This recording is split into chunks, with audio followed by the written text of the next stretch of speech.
बिस्मिल्लाहिर्रहमानिर्रहीम। अस्सलाम वालेकुम नाजरीन, मैं हूं अजहर फारूक अपने यूट्यूब चैनल के साथ पाकिस्तान के ताज़ा तरीन खबरों और हालात के साथ आपकी खिदमत में हाजिर हूं। इस्लामाबाद हाई कोर्ट के जिन 6 जजेज ने एक इंतहाई अहम तरीन खत लिखा है चीफ जस्टिस सुप्रीम कोर्ट को, उस खत के तनाजर में अब कोई नई कहानियां खुलकर सामने आ रही हैं। कहा यह जा रहा है कि पाकिस्तान मुस्लिम लीग नवाज जो कि इस वक्त हुकूमत में है,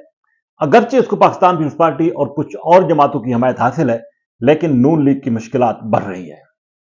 पाकिस्तान तहरीक इंसाफ जो कि बज़ाहिर 9 मई की वजह से शदीद तरीन मुश्किलात का शिकार है,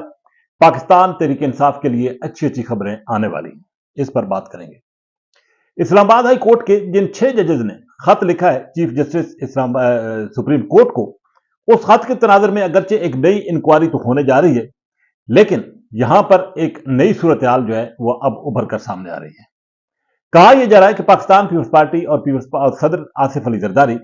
एक बहुत बड़ी गेम का हिस्सा बन चुके हैं। सदर जरदारी को मालूम है कि वो 5 साल के लिए मुल्क के सदर बन चुके हैं और पाकिस्तान पीपल्स पार्टी ने मौजूदा हुकूमत में जो वफाकी काबीना में शामिल न होने का फैसला किया था, उसके पीछे भी कोई बहुत बड़ी कहानी है।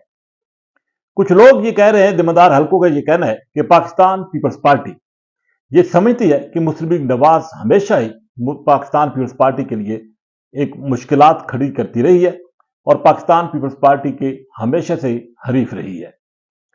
इसलिए पाकिस्तान पीपल्स पार्टी यह समझती है कि जब तक मौजूदा हालात में पाकिस्तान तहरीक इंसाफ के साथ मामलात नहीं होते, तो पाकिस्तान पीपल्स पार्टी के लिए मरकज में आना बड़ा मुश्किल है। साथ ही साथ कुछ मुल्क के हालात भी ऐसे हैं कि इन हालात की वजह से अब ये राय बनती जा रही है कि पाकिस्तान तहरीक इंसाफ को हुकूमत दिए बगैर पाकिस्तान के मामलात हल होने वाले नहीं है। ना ही तो पाकिस्तान की मईशत में बेहतरी आ सकती है, ना लॉ एंड आर्डर की सूरत हाल बेहतर हो सकती है, और जब तक पाकिस्तान के अंदर सियासी इस्तेकाम नहीं आएगा, मुआशी इस्तेकाम नहीं आ सकता। और यह उसी सूरत मुमकिन है कि पाकिस्तान तहरीक इंसाफ को हुकूमत में शामिल किया जाए। पाकिस्तान तहरीक इंसाफ की हुकूमत में शमूलियत कोई मुश्किल काम नहीं है। इस वक्त भी पीटीआई के पास ऐवान में बहुत बड़ी अक्सरियत है नून लीग के बाद, और अगर पाकिस्तान तहरीक इंसाफ पाकिस्तान पीपल्स पार्टी के साथ मिलकर कोई नया खाका तैयार होता है हुकूमती, तो उसमें पीटीआई हुकूमत बना सकती है। कुछ जराये का यह दावा है कि इस पर काफी हद तक काम हो चुका है, और ये जो 6 जजेस ने खत लिखा है उसके पीछे भी कुछ बहुत बड़ी कहानी भी है। अगरचे मुदाखलत होगी अदलिया के मामलात में, और ये माजी में इस तरह के इल्जामात भी आयद होते रहे मुदाखलत के, और इस पर तहकीकात भी होंगी, लेकिन ये एक हकीकत है कि इस वक्त जो मौजूदा सूरत हाल है उसमें पाकिस्तान तहरीक इंसाफ के लिए मसाइल जो है वो बहुत ज्यादा हो चुके हैं। लेकिन पाकिस्तान तहरीक इंसाफ इस वक्त भी 8 फरवरी के इंतखाबात के नतीजे में एक बड़ी सियासी कुव्वत के तौर पर सामने आई है, और जैसा कि पीटीआई ये इल्जाम आयद कर रही है कि फॉर्म 45 जो है उसको शिकस्त दी गई फॉर्म 47 के जरिए, और पीटीआई का जो इस अक्सरियत थी उसको अकलियत में बदला गया है। अब ये तमाम तर ऐसे हालात हैं कि अगर यही ऐसे ही चलते रहे,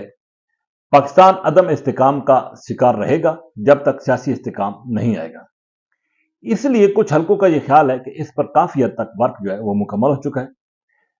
सदर आसिफ अली जरदारी इस सारे खेल का हिस्सा है, जैसा कि पहले मैंने कहा है। जरदारी साहब ये समझते हैं कि अब ऐसे मौका आ गया है कि Pakistan Tehreek Insaf, peoples party, JUI ये मिलकर आगे बढ़े। जेयूआई की भी इंतखाबात के हवाले से तफावत है। मौलाना फजल रहमान तहरीक चलाने का इंदिया दे चुके हैं, ऐलान कर चुके हैं। अगर ये सारी सूरत हाल फिर एहतजाजी धरनों, लॉन्ग मार्च की नजर होती है, तो पाकिस्तान के अंदर हालात जो है वो मजीद अब बद से बदतर होते चले जाएंगे। इसलिए अब एक नई सूरत हाल जो है वो जन्म लेना शुरू हो चुकी है, और ये कहा जा रहा है कि ईद उल फितर के बाद बहुत सारे हालात बदल जाएंगे। पाकिस्तान तहरीक इंसाफ की जो एहतजाजी तहरीक है उसमें शिद्दत आएगी,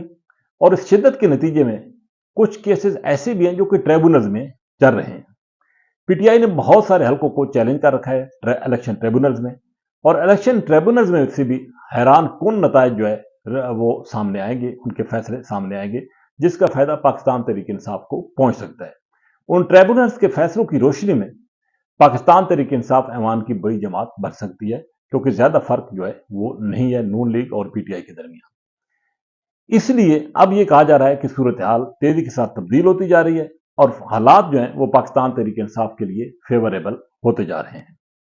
کیونکہ اس بات میں کوئی شک نہیں ہے کہ پاکستان کی عوام کی اکثریت پاکستان تحریک انصاف کے ساتھ ہے، پاکستان تحریک انصاف کے بانی چیئرمین عمران خان کے ساتھ ہے، ان کے نظریے کو وہ سپورٹ کرتی ہے، اور جو 8 فروری کا الیکشن تھا اس میں بھی ایک واضح طور پر پیغام پی ٹی آئی یا پی ٹی آئی کے بانی چیئرمین عمران خان کے حق میں عوام کی طرف سے سامنے آیا ہے۔ اسی لیے اب پاکستان کے حالات کو اگر بہتر کرنا ہے اور موجودہ جو سیاسی رساکشی ہے اس کا خاتمہ کرنا ہے تو اس کا واحد حل یہ ہے کہ پاکستان تحریک انصاف کو حکومت دی جائے۔ یہ جو اس وقت ارینجمنٹ کیا گیا ہے یہ ارینجمنٹ تبدیل بھی ہو سکتا ہے۔ 2018 کے انتخابات میں جس طرح کے حالات تھے اس کے بعد پی ٹی آئی کے پاس اکثریت تھی اور اتحادی اس کے ساتھ شامل تھے، لیکن بعد میں اتحادی پی ٹی آئی کو چھوڑ کر نون لیگ کے ساتھ شامل ہو گئے، پیپلز پارٹی کے ساتھ شامل ہو گئے، تو پاکستان ڈیموکریٹک موومنٹ نے اپنی حکومت بنا لی۔ تو اب یہی حالات کچھ بنتے نظر آ رہے ہیں اور ذرائع کا یہ کہنا ہے کہ عید الفطر کے بعد حالات بہت سارے تبدیل ہو جائیں گے۔ عید الفطر سے عید الاضحیٰ کے درمیان پاکستان میں تبدیلی جو ہے وہ ممکن ہے، کیونکہ مرکز میں پاکستان مسلم لیگ نواز اگرچہ کوشش تو کرے گی ڈیلیور کرنے کی لیکن کر نہیں سکے گی، کیونکہ پاکستان کے اندر سیاسی استحکام نہیں ہے، سیاسی رساکشی ہے، مہازارائی ہے، جس کی وجہ سے حالات جو ہے وہ مزید خرابی کی طرف جا رہے ہیں، اور دوسری طرف دہشت گردی کے بڑے بڑے واقعات ہو رہے ہیں جو کہ تھمنے کا نام نہیں لے رہے، جس کی وجہ سے پاکستان کی معاشی حالت مزید خراب سے خراب تر ہوتی جا رہی ہے۔ اسی لیے ایک نیا خاکہ جو ہے وہ بنتا ہوا نظر آ رہا ہے عید الفطر کے بعد، جس میں پاکستان کے اندر ایک بہت بڑی تبدیلی جو ہے وہ آ سکتی ہے۔ اسی کے ساتھ اجازت، اللہ حافظ۔